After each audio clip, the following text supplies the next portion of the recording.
Hello guys, welcome back to another audiobook 2 of class 11th biology chapter number 9 biomolecules।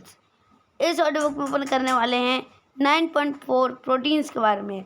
इसके पहले audio book 1 में मैंने तुम्हें क्या क्या बता दिया। ऑडियो बुक 1 में हमने biomacromolecules, primary and secondary metabolites, उसके अलावा how to analyse chemical composition ये देख लिया था, जिसमें अपन ने देखा था केमिकल कॉम्पोजिशन को एनालाइज करने के दो मेथड है। एक, या तो तुम लिवर लो, एक रैट ले लो, रैट का लिवर ले लो, फ्रेश लिवर। उस लिवर को एक मोटार पेस्टल में डालो। मोटार पेस्टल मतलब क्या होता है? मोटार पेस्टल मतलब होता है जिसमें अपन पहले अदरक या धनिया मिर्ची वगैरह कूटते थे हाथ से, या आयुर्वेदा में देखा होगा तुमने, वो जड़ी बूटी पीसने के लिए जो यूज़ करते हैं वो ले लो। उसके अंदर इस लिवर को डाल दो। उसके बाद थोड़ा सा ट्राइक्लोरोएसिटिक एसिड ये ऐड कर दो। फिर उसको पीस दो एकदम अच्छे से। उसके अंदर हड्डी मड्डी, मांस वास, ब्लड, सेल, टिश्यू सब अच्छे से पीस के एकदम बराबर कर दो और उसकी स्लरी बना लो। स्लरी कैसी होनी चाहिए? थोड़ी सी पतली होनी चाहिए, ठीक है। अब उस स्लरी का क्या करो, एक यूटेंसिल लो, एक बर्तन लो। उस बर्तन के अंदर एक एसिड डाल दो, या नहीं भी डालोगे तो चलेगा। उसके ऊपर एक कॉटन का क्लॉथ या चीज़ क्लॉथ बिछा दो। उसके ऊपर से उसके ऊपर स्लरी को डाल दो। करना क्या एग्जैक्टली, जैसे अपन चाय छानने के लिए छन्नी के कप के ऊपर छन्नी रखते हैं फिर चाय छान देते हैं, तुम यूटेंसिल के ऊपर कपड़ा रख के उस स्लरी को छान दो। जो पार्ट कॉटन के कपड़े के ऊपर, और कपड़ा कौन सा लेना, कॉटन का या चीज़ का, चीज़ क्लॉथ या कॉटन क्लॉथ, जो पार्ट चीज़ क्लॉथ या कॉटन क्लॉथ के ऊपर रह गया उसे कहेंगे रिटेंटेट या एसिड इनसॉल्युबल फ्रैक्शन, और जो छन के नीचे आ गया उसको कहेंगे फिल्ट्रेट यानी कि एसिड सॉल्युबल फ्रैक्शन। ये हो गया पहला मेथड, जिसमें बहुतों को मज़ा आया होगा खासकर स्लरी बनाते समय। दूसरा मेथड जो कि डिस्ट्रक्टिव मेथड है, मेरा फेवरेट, लिवर लो। जब वो लिवर तुमने निकाला था वो फ्रेश लिवर है, उसके अंदर पानी है, मॉइस्चर है, और लिक्विड में जो जो हो सकता था वो सब है। उसका वजन कर लो। ये जब तुमने वजन लिया ये वेट वेट कहलाता है। अब क्या करो, इस लीवर को तुम धूप में सुखा दो, बिना कुछ डाले बिना कुछ किए एक थाली में रख के धूप में सुखा दो। इतना सुखा दो कि इसके अंदर का पानी निकल जाए और ये श्रिंक हो जाए, ठीक है। अब जैसे ये श्रिंक हो गया, एकदम सूख गया, एकदम कड़क हो गया, अब इसको जला दो बिना सैनिटाइज़र वगैरह डाले, नॉर्मल तरीके से आग लगा दो। उसके बाद इसका जो ऐश मिला उसमें से जितना कार्बन कंटेनिंग कंपाउंड होगा वो निकल जाएगा, और जो बच जाएगा वो इनऑर्गेनिक सबस्ट्रेट होगा। यानी कि केमिकल एनालिसिस और ऐश एनालिसिस से अपन किसी भी लिविंग टिश्यू का एनालिसिस कर सकते हैं। अब बात करते हैं प्राइमरी और सेकेंडरी मेटाबोलाइट्स की। इसका मैंने ये बताया था कि प्राइमरी मेटाबोलाइट्स जो होते हैं ये ज़्यादातर, पहली बात कि अगर अपन किसी कंपाउंड को, छोटा हो बड़ा हो, उसको आइसोलेट करते हैं तो उसके अंदर बहुत सारा organic compound, thousands of organic compound मिलते हैं, अमीनो एसिड, शुगर, ये सब। तो ये सब क्या हो गए, प्राइमरी मेटाबोलाइट्स। जबकि जो अपने को प्लांट प्रोडक्ट मिलते हैं, ज़्यादातर प्लांट प्रोडक्ट जैसे गम है, रेजिन है, रबड़ है, ड्रग है, स्पाइसेस है, सेंट है, ये हो गए सेकेंडरी, क्या, सेकेंडरी मेटाबोलाइट्स। इसके अलावा सेकेंडरी मेटाबोलाइट्स में pigment, alkaloid, terpenoid, essential oil, toxin, lectin, drug, carotenoid, ठीक है, ये सब आ जाते हैं। फिर बात की थी अपन ने बायोमैक्रोमोलिक्यूल की। ऐसे मॉलिक्यूल जिनका वजन 10,000 या 10,000 डाल्टन से ज़्यादा है वो बायोमैक्रोमोलिक्यूल कहलाते हैं, और जिनका वजन 18 to 800 डाल्टन है वो माइक्रोमोलिक्यूल कहलाते हैं, बायोमाइक्रोमोलिक्यूल। अब बोलोगे ये तो कहीं पढ़ा ही नहीं। जब अपन ने फिल्ट्रेट और रिटेंटेट पढ़ा तो जो फिल्ट्रेट था वो माइक्रोमोलिक्यूल था, बायोमाइक्रोमोलिक्यूल या बायोमोलिक्यूल, जबकि जो हिस्सा ऊपर रह गया वो था बायोमैक्रोमोलिक्यूल, क्योंकि उसका वजन कहीं ना कहीं, उसका साइज़ 10,000 या 10,000 डाल्टन से ज़्यादा था, ठीक है। उसके अलावा लिपिड की एक एक्सेप्शनल बात की थी, क्योंकि इसका मॉलिक्यूलर कंपाउंड जो होता है वो सिर्फ क्या होते अरेंज स्ट्रक्चर में पाया नहीं जाता, सेल मेम्ब्रेन वगैरह में पाया जाता है। जब अपन सेल मेम्ब्रेन तोड़ते हैं तो वाटर के साथ कभी कभार फिल्टर भी हो जाता है, कभी कभार सॉल्युबल नहीं भी होता। ठीक है, उसके अलावा अपन ने बात की थी वाटर जो होता है 70 से 90% होता है बॉडी में, प्रोटीन 10 से 15, कार्बोहाइड्रेट 3, लिपिड 2 और न्यूक्लिक एसिड 5 से 7, आयंस 1। ठीक, अब बात करेंगे प्रोटीन्स की। ठीक है, पहली बात प्रोटीन के नाम से क्या पता चलता है। अगर अपन प्रोटीन के बारे में बात करें तो प्रोटीन के नाम से तुमको क्या पता चलता है। Protein are the amino acids या फिर polypeptide.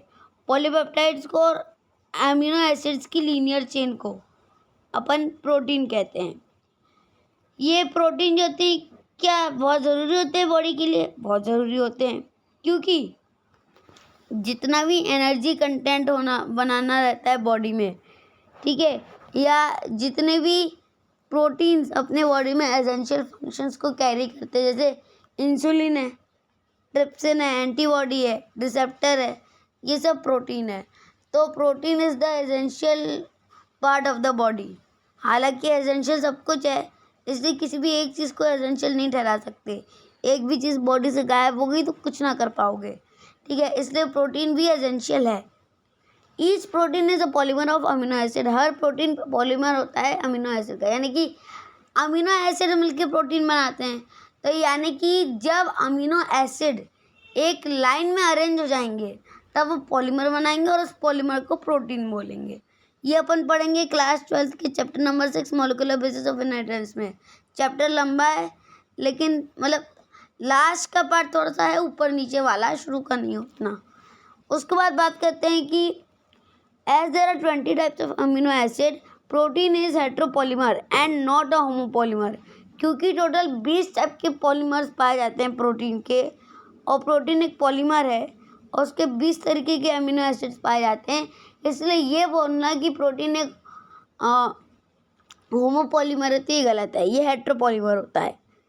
As heteropolymer, homopolymer has only one type of monomer repeating in number of time, लेकिन प्रोटीन के साथ ऐसा नहीं है। This information about the amino acid content is important as later in your nutrition lesson you will learn that certain amino acids are through our diet। कई amino acid होते हैं। अरे यार दाल ही खाते हो, दाल ही में कितना प्रोटीन मिल जाता है। उसके अलावा जो लोग नॉन वेजिटेरियन है वो तो मतलब अंडा मांस मच्छी कुछ भी खाओ प्रोटीन मिल जाएगा। लेकिन हाँ, प्रोटीन का बेस्ट सोर्स जो होता है वो मीट और एग में ही रहता है। उसके अलावा क्योंकि देखो जितने भी नॉन वेजिटेरियंस हैं वो तो वेजिटेरियन भी खाते होंगे, तो जैसे ज़्यादातर लोग जब बीमार पड़ते हैं, ताकत की ज़रूरत पड़ती है या बॉडी के फंक्शनिंग की अच्छी ज़रूरत पड़ती है, कार्बोहाइड्रेट्स के अलावा प्रोटीन का इम्पोर्टेंट रोल रहता है। नॉन वेजिटेरियन वालों के लिए उतने रेस्ट्रिक्शन नहीं हो, तो कुछ भी खा सकते हैं। वेजिटेरियन वालों के लिए रेस्ट्रिक्शन हो जाता है, इसलिए जितना हो दाल खाओ, और दाल भी कौन सी छिलके वगैरह वाली, मतलब वो जो तुमको प्रेफर करना हो। ठीक है, तो दाल में सबसे ज़्यादा प्रोटीन पाया जाता है। उसके बाद बात करते हैं कि this information about amino acid content is important as written in your nutrition. You will learn that certain amino acids are essential for our health and they have to be supplied through our diet. Hence, dietary protein are the source of essential amino acids. Therefore, amino acid can be essential or non-essential. The latter are those which our body can make, while we get essential amino acid through our diet and food. Protein carry out many functions in living organism. Some transport nutrient across cell membrane, some fight infection organism, some are hormone, some are enzymes। तो वही protein के एक नहीं हजारों काम है। ठीक है, उसके अलावा जो ट्रिप्सिन है, ट्रिप्सिन का नाम सुना है? कौन रिलीज करता है कमेंट करके बताना, क्योंकि यूट्यूब की कमेंट्स ऑन नहीं हो रहे। इंस्टाग्राम की आईडी तुमको पता है मेरे ही नाम की है, विक्रमादित्य राव। तो इंस्टा की आईडी पे जाना, किसी भी एक वीडियो पे उठा के ये चैप्टर का, ये लेक्चर का, ये वीडियो के, ये क्वेश्चन का ये आंसर और कमेंट कर देना। उसके अलावा इंसुलिन की बात करें तो मोस्ट इम्पॉर्टेंट हार्मोन है बॉडी का। इंसुलिन के बाद एंटीबॉडी भी है। एंटीबॉडीज तो और भी इम्पॉर्टेंट है। क्यों भाई? तुमको बुखार होता है, मलेरिया होता है, डेंगू होता है, ठीक है, कुछ भी होता है XYZ बीमारी, बॉडी को प्रोटेक्ट कौन करता है? Immune system. इम्यून सिस्टम किसे बताना चाहूँगा क्योंकि वो अलग टॉपिक हो जाएगा, ये पढ़ेंगे क्लास 12th के chapter number 8 human health and disease में। फिर भी अगर कोई इच्छुक हो तो एंटीबॉडी या इम्यूनिटी का लेक्चर 12th की प्लेलिस्ट से जाके वीडियो फॉर्म में है वो देख ले, क्योंकि ऑडियो बुक अभी लॉन्च नहीं हुई है 12th की, ठीक है। उसके बाद एंटीबॉडी के रिसेप्टर्स भी होते हैं, स्मेल, टेस्ट, हार्मोन, ये सब, ठीक है। आगे बढ़ते हैं। Collagen is the most abundant protein in animal world and ribose bisulphate carboxylic oxygenase is the most abundant protein in whole biosphere. जो कोलेजन होता है ये बहुत ही इम्पोर्टेंट और अबंडेंट प्रोटीन होता है पूरे एनिमल वर्ल्ड में, यानी बिना कोलेजन के एनिमल वर्ल्ड को कंपेयर या अपन नहीं देख सकते। उसके अलावा प्लांट्स के लिए जो है, या पूरे बायोस्फीयर के, सिर्फ प्लांट्स नहीं, पूरे बायोस्फीयर के लिए रूबिस्को एक ऐसा एंजाइम है जिसको राइबोल्यूस बाइफॉस्फेट कार्बोक्सिलेज ऑक्सीजनेज क्या कहते हैं, प्रोटीन कहते हैं, बहुत लंबा चौड़ा नाम है, ठीक है। ये भी इम्पोर्टेंट है। उसके अलावा जो प्रोटीन्स होते हैं, इनका अलावा इसके कई और मेजर रोल्स होते हैं जो कि आगे की हायर क्लासेस में पढ़ने वाले हैं। कई बार तुमने देखा होगा कई ऐसे पेशेंट्स होते हैं हॉस्पिटल्स में जो बेचारे खाना नहीं खा पाते, क्यों? कमज़ोरी होती है या खा नहीं पाते या फिर उनको कोई प्रॉब्लम होती है चबाने में, तो ज़्यादातर ऐसे जो पेशेंट्स होते हैं उनको एक फूड पैकेट चढ़ाया जाता है। फूड पैकेट में क्या होता है? कार्ब्स होते हैं, इम्पॉर्टेंट प्रोटीन्स होते हैं, थोड़ा बहुत फैट वगैरह होता होगा तो मुझे उतना मालूम नहीं है, विटामिन वगैरह बहुत होते हैं, ठीक है, और मिनरल्स वगैरह भी होते हैं। क्योंकि वो खा नहीं सकते लेकिन उनकी बॉडी वीक ना हो इसके लिए उनको एक्सटर्नली इन इम्पॉर्टेंट सोर्सेज का एक फ्लूइड बना के बॉडी में जो ट्रांसपोर्ट कर दिया जाता है या बॉडी में ट्रांसफ्यूज करवा दिया जाता है, ठीक है। इसके अलावा ये थी अपनी ऑडियो बुक, ठीक है। अब भागेंगे नेक्स्ट ऑडियो बुक में विद द टॉपिक पॉलीसेक्राइड्स और न्यूक्लिक एसिड भी वहीं ख़त्म करेंगे, क्योंकि उसके बाद जो ऑडियो बुक आएगी उसमें स्ट्रक्चर ऑफ प्रोटीन को अपन एक ही बार में फिनिश कर देंगे। तो ये ऑडियो बुक अच्छी लगी तो लाइक करो, शेयर करो, सब्सक्राइब करो, कमेंट करके बताओ कैसी लगी। 10th से लेकर 12th तक के साइंस के डिटेल वीडियो एक्सप्लेनेशन के लिए जो है ऑलरेडी प्लेलिस्ट बन गई है, हर चैप्टर की अलग, क्लास 10th से लेकर 12th तक की, बायोलॉजी की स्पेशली, और उसके अलावा कई शॉर्ट्स भी अपलोड किए हैं केमिस्ट्री से रिलेटेड और बायो से रिलेटेड, तो वो जाके एक बार ज़रूर देख लेना। हो सकता है कोई ऐसी इन्फॉर्मेशन हो जो तुम्हारे काम आ जाए, ठीक है। और फिर तुमको पता है ऑडियो बुक्स की सीरीज़ मैंने भी स्टार्ट की है, न्यूली लॉन्च। 11th के कई चैप्टर्स ऑलरेडी डाल दिए गए हैं, जैसे बायोलॉजिकल क्लासिफिकेशन और plant kingdom, morphology of flowering plant, structural organisation animals, cell unit of life, और ह्यूमन फिजियोलॉजी की बात करें तो body fluids and circulation, excretory product and the elimination, ये कुछ चैप्टर्स है। और breathing and exchange of gases, excretory product नहीं, breathing and exchange of gases, इनकी ऑडियो बुक्स डल चुकी है। 12th की डालना अभी बाकी है, 12th का शुभारंभ अभी 2-3 दिन में हो जाएगा, ठीक है। मैं उसके लिए मैटर प्रिपेयर कर रहा हूँ एनसीईआरटी का। उसके बाद रही बात दूसरे इम्पोर्टेंट जो टॉपिक्स बचते हैं अपने 12th के, जैसे मॉलिक्यूलर बेसिस ऑफ इनहेरिटेंस और बायोटेक्नोलॉजी प्रिंसिपल एंड प्रोसेस के अलावा एप्लीकेशन वाला जो है, क्योंकि प्रिंसिपल और प्रोसेस की वीडियो मैंने डाल दी है, एप्लीकेशन और मॉलिक्यूलर बेसिस के अलावा जो 3 चैप्टर बचे वो भी आ जाएंगे।